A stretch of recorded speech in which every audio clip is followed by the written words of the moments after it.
Мұхаммед Қалай Дүйшекевич, сіз өзіңіз айттыңызда азыркы 4 талапкерде қалағанды өзіңіз болғаның, таңдағанды өзіңіз болғаныңызды ананда Темир Аргенбайштай болып, жақсы болса сілерменен бөлішем, жаман болса өзім көтерем деп жауапкершіліктің бардығын өзіңіз қалағатасызда.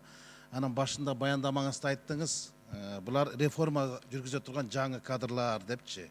Сіз бұны жаңылық ретінде айтқан жоқсыз. Сіз бұны жаңылып айттыңыз оқшайды. Анткені мен білгенден Самат Аскарбеков 20 жыл болды қаржы тармағында дегенде, Санжар Турдықович 20 жылдан бері экономика тармағында ошол тармақты иштеп келатат. Мен бұлардың кесипкөйлүгү боюнча маселем жоқ.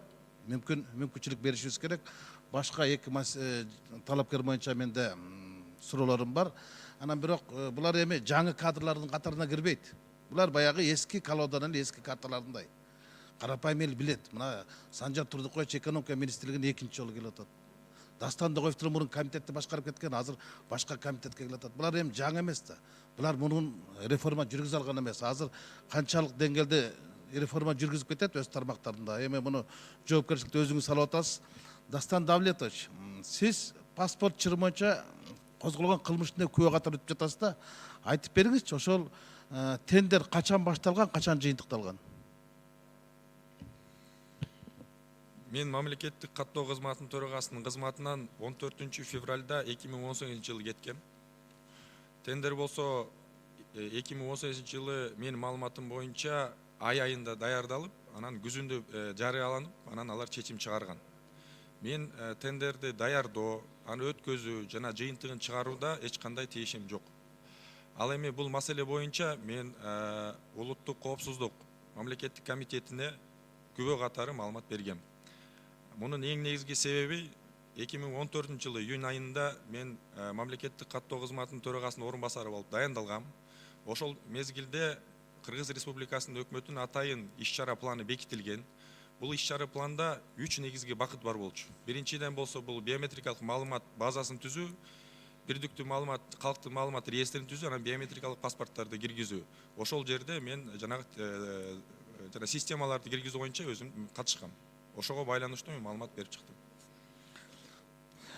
Сиз туура нерсени айттыңызда, октябрь айында тендер жарыяланып, ноябрь айында тендер жыйынтыкталып калган, тендерге катышкан компаниялар белгилүү болуп калган. Анан декабрь айында силерди Идрис Анарбаевич КБ Нотасыз фирмасынын менен чайга чакырып атат да. Тендер бүтүп калгандан кийин ошо тендерге ушул компания кошуп карап койгулачы деп суранышы мүмкүн беле? Силер 6 декабрда баратасыздар, ноябрда тендер бүтүп калган. Мен андай маалымат берген эмесмин. Бул компания деген паспорт тендерине катышты деп. Ал жерде Идрис Анарбекович тарабынан жанагы бирдиктүү документтерди чыгаруу фабрикасын түзүү боюнча талкуу болгон. Ал жерде сиздерге маалым болгондой, мен бул маселеге эч кандай тиешем жок. Аны менен бирге ал долбоорду талкуулууга, аны менен бирге аны жылдырууга эч кандай менин моралдык жана юридикалык укугум жоктугу тууралуу мен билдиргем. Ошол. Мұхаммед Қалай Дүйшекевич көрдүңүзбү? Шайықованын калп айтканын. Ноябрда бүткөн тендерге декабрда жолуктуруп койсо атат да. Экинчиден кабан атасыз, бул паспорт чыгарбайт, паспорт чыгара турган абардан чыгарат, туурабы? Дастан Давлетович. Сиз кайсы компания жана бул Алар паспорт бланкасын чыгарбайт да, паспорттун бланкасын чыгара турган абардан чыгарат. Эми ал жерде алар көп долбоорлорду сунуштаган, бир эле жанагы заводду куруу эмес, аны менен бирге автоматташтырган маалыматтык системаларды киргизүү боюнча эми ал мен мындай кеңирээк талкууланган эмесмин. Анткени мен дароо айткам, бул менин компетенциямага дагы, анан кандайдыр бир моралдык, юридикалык укугум жок деп. Ошон үчүн мен андан ары кеңирээк алар менен сүйлөшкөн эмесмин.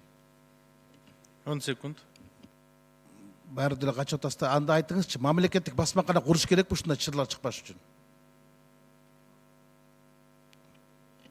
Мен жеке оюм боюнча атайын бир биздин өлкөнүн талаптарына жооп бере турган, биздин өлкөнүн объемуна, көлөмүнө жооп бере турган мындай долбоор керек деп ойлойм.